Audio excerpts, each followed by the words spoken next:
બોળો વૈશાખ મહિનાને બળબળતે બપોરે ખોખરાના ડુંગરામાં બફાયેલો ઘોડેસવાર એક વાડીએ આવીને ઉતરી પડ્યો.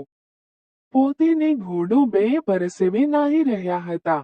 હાંફતા ઘોડાને વાડીના વડલાને થડે બાંધીને અસવારે હથિયાર ઉતાર્યા. દોરિયાને કાંઠે બેસીને પોતે હાથ પગ ધોવા લાગ્યો. ગામનું નામ ભૂંગળી છે અને વાડીના ધણીનું નામ છે સોંડો માળી. સોંડો માળી કોસ હાંકતો હતો. કંગાલ બે બળદ કોસ ખેંચતા હતા.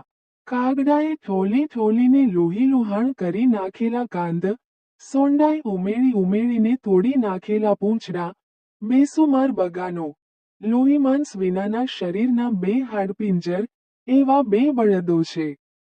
101 કાણાવાળો એ કોસ છે. મંડાણ ઉપર પહોંચે ત્યારે અંદર માત્ર એક બોખ પાણી રહે, અને ચિંથરે હાલ એ સોંડો અસવારે બોખ નિહાળી રહ્યો. હાથ મોં પર પાણી છાંટીને પોતે તડકો ગાળવા દોરિયાની કૂણી લીલી દ્રો ઉપર દેહ ઢાળીને બેઠો. કોસ હાંકતા હાંકતા સોંડાએ વાત ઉચ્ચારી, ક્યારે વાં રે વાં તો ભાવનગર. ત્યારે તો રાજના નોકર હશો. હા, છીએ તો રાજના નોકર. સપાઈ લાગો છો, સપાઈ. હા, સપાઈ છીએ. એલા, તમે નમકહલાલ કે નમકહરામ? કેમ ભાઈ, નિમકહરામ ને નિમકહલાલ વળી કોને કહેવાય? નમકહલાલ હો તો ઠાકોરને કહો નહીં. શું કે આખો દી સાંસલાને કાળિયાર જ માર્યા કરશે કે વસ્તીના સામો કોક દી જોશે? અને રાણીઉનના ઓરડામાં દરિયો છે તે નીકળતો જ નથી. ખેડૂના ઘરમાં ખાવા દાનનો રે વા દીધું. ઈ તો રાજા છે કે કસાઈ? વસ્તી તો કેમ જાણે એના ગોલાપા કરવા જ અવતરી હોય. સોંડો તો કોસ હાંકતો જાય ને રાજાને બેસુમાર ગાળો દેતો જાય. અસવારનું મોં મલકતું જોઈને સોંડાની જીભમાં 7 ગણો વેગ આવવા લાગ્યો. એણે ન કહેવાના વેણ કહી નાખ્યા. અસવારને કકડીને ભૂખ લાગેલી. સોંડાની શબ્દ પ્રસાદીથી તો એની ભૂખ ઉલટી વધી. સોંડાને એણે પૂછ્યું, ભાઈ, ભૂખ લાગી છે. કાંઈ ખાવાનું આપીશ? શું આપે, કાળજા અમારા? તમે બધાએ ભેળા થઈને ખેડૂના ઘરમાં દાન ક્યારે વા દીધું છે? બોળો ખાવો છે, બોળો? બોળો શું, બાપગોતર બોળોય દીઠો નથી ને? એમ બોલી સોંડાએ વડલાની ડાળે એક નવી દોણી ટીંગાતી હતી તે ઉતારી. છાસની અંદર ઘઉંનું થૂલું, ભરડેલું ધાન, નાખીને ખેડૂ લોકો રાંધે, અને પછી એમાં મીઠું નાખીને ખાય, એનું નામ બોળો. સોંડો પોતાને માટે સવારે બોળો લઈ આવેલો, લાવીને એને ઊંચે વડલાની ડાળે ટીંગાડેલો. એક તો દોણી નવી હતી, ઉપરાંત એ વડલાની ઘટાને છાન્યડી શિળેરે હવામાં ઘણી વાર સુધી રહી, એટલે બોળો અતિશય શીતળ બની ગયેલ. પાંદડાનો એક દડિયો, પડિયો, બનાવીને સોંડાએ એમાં બોળો ભરી પરોણાને આપ્યો. ક્ષુધાતુર અને તાપમાં તપેલાએ શિકારી ક્ષત્રિયને ખાટી અને શીતળ વસ્તુ એવી તો મીઠી લાગી કે પલવારમાં એક દડિયો ખલાસ કરીને એણે કહ્યું, વધારે છે? સોંડે મીઠું મીઠું હસીને કહ્યું, કેમ? મારે ખાવાય નથી રે વા દેવું ને? એમ કહીને બીજો દડિયો ભરી દીધો. મહેમાનને એવી તો લજ્જત આવી કે હર્ષભેર સોંડાએ આખી દોણી ખાલી કરી, બધો બોળો મહેમાનને ખવડાવી દીધો.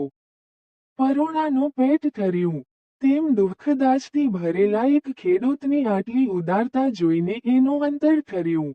તડકો નમ્યો, સાંજ પડી, શિકારી સવાર થયો. જાતા જાતા એણે પૂછ્યું, ભાઈ, તારું નામ શું? સોંડો. મુસાફરે ગજવામાંથી નોંધપોથી કાઢીને નામ લખી લીધું.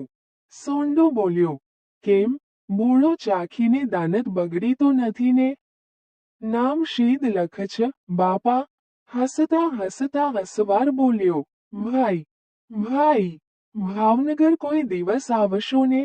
હા, ભાવનગર આવીએ એટલે તારા જેવા સિપાઈ ઠોંસે ચડાવીને વેઠે ઝોપાડી જાય. તે તો વળી બોળો ખાધો ને નામે લખ્યું, એટલે ઓળખીતાને 2 ઠોંસા વધુ લગાવ્યા, ખરું ને? ભગવાન અમને કોઈ દી ભાવનગર ન બતાવે. બીજા દિવસનું મૌન સૂજણું થયું ત્યારે છાશ રોટલો શિરાવીને માથે કોસ મેલી, વરત, વર્તડી, પૈ અને દાંડા સોતો સોંડો વાડીએ જાવા નીકળે છે. બરાબર એ જ ટાણે બે હથિયારબંધ ઘોડેસવાર આવીને ઊભા રહ્યા અને પૂછ્યું, સોંડો માળીકોનું નામ? મારું નામ સોંડો, કહીને ધડકતે હૈયે સોંડો થંભ્યો. તમને ભાવનગર તેડાવ્યા છે. કોણે? બાપા, ઠાકોર વજેસંગજીએ પંડે. આ સાંભળી સોંડાના અંતરમાં ફાળ પડી. એને ગઈકાલની વાત સાંભળી. લાગ્યું કે નક્કી કાલ મેં ગાળ્યું દીધેલી ઈ ઓલિયા સવારે જઈને ઠાકોરને સંભળાવી હશે. અને હવે નક્કી મને કેદમાં નાખશે. બોલાશ સાંભળીને સોંડાની ઘરવાળી અને એના છોકરા પણ બહાર નીકળી ઓસરી ઊભેલા. એમને કાંઈ સમજ ન પડી. સોંડાએ બાયડીને કહ્યું, હવે આપડા તો રામ રામ સમજવા. બળદ અને કોશ મેલી દઈ સોંડો અસવારની સાથે ભાવનગરને પંથે પડ્યો. માર્ગે જાતા જાતા મનથી નક્કી કર્યું કે ભલે હાથમાં કડીયું જડે, પણ ભેળાભેળ ઠાકોરને મોઢા મોઢ મારે ઇનાની વેણ સંભળાવી લેવા છે. હવે લૂંટાણા પછી ભોર શેનો રાખવો? સોંડો પહોંચ્યો. રાજમહેલની મેડી ઉપર ચડવા લાગ્યો. ઉપર ચડીને ઓરડામાં જ્યાં નજર કરે ત્યાં સ્તબ્ધ બની ગયો. એણે કાલના ઘોડેસવારને ખુદને જ ગાદી ઉપર બેઠેલ જોયો. આ તો ઠાકોર પોતે. સોંડો ભયભીત બની ગયો. ઠાકોર વજેસંગજીએ એને પોતાની પાસે બેસાડ્યો અને પંપાળીને પૂછ્યું, પણ સોંડા, તું બીવે છે શા માટે? બાપ, કાલ તમને બહુ ગાળો દેવાઈ ગઈ એટલા માટે. એમાં શું ખોટું થયું, ભાઈ? તમે તો અમારા છોરો કહેવાઓ. તમારે દુઃખ હોય તો દુઃખ રોવાનો હક છે. બચ્ચાની ગાળો તો માવતરને ઉલટી મીઠી લાગે. સોંડો શાંત પડ્યો. ઠાકોરે કચેરીમાં બેઠેલા અમીરોને અને અમલદારોને આગલા દિવસની વાત સંભળાવી. ઓહો જેસાભાઈ! પરમાનંદદાસ! શું કહું? આ ભોળિયા ખેડૂના વગર ઓળખે આદરમાન, એ મીઠો બોળો, અને એથી એ મીઠી એની સાચુકલી ગાળો. એવી મજા મને આ મોલાતીવની મીઠાઈઓમાં નથી પડી. બોલતા ઠાકોરની છાતી ફૂલવા લાગી. ઠાકોરે ફરી પૂછ્યું, સોંડા, તારે કેટલી જમીન છે? બાપુ, 100 વીઘા જમીનને 1 કોસની વાડી છે. મહારાજાએ જેસાભાઈ વજીરને કહ્યું, એક ત્રાંબાનો પત્રો મંગાવો. ત્રાંબાનું પત્રું આવ્યું. એના ઉપર ઠાકોરે લખાવ્યું, સોંડાને 12 શાંતિની જમીન અને 6 વાડીના કોસ આપવામાં આવે છે. પત્રા પર એ લખાયું. પાછા ઠાકોર બોલ્યા, અને પત્રામાં લખો કે આ બધું ઠાકોર એનો બોળો જમ્યા તે માટે આપ્યું છે. એ પણ કોતરાઈ ગયું. પછી દરબાર બોલ્યા, પણ એ બિચારો આટલી જમીન ખેડવાના બળદ લેવા ક્યાં જશે? આપો 12 બળદ. 12 બળદ આપ્યા. વળી દરબારે કહ્યું, બિચારો વાવણી કરવા દાણા લેવા ક્યાં જશે? આપો 20 કળશી બાજરો. બાજરો આપ્યો. બિચારાને છોકરા છાશ લેવા ક્યાં જશે?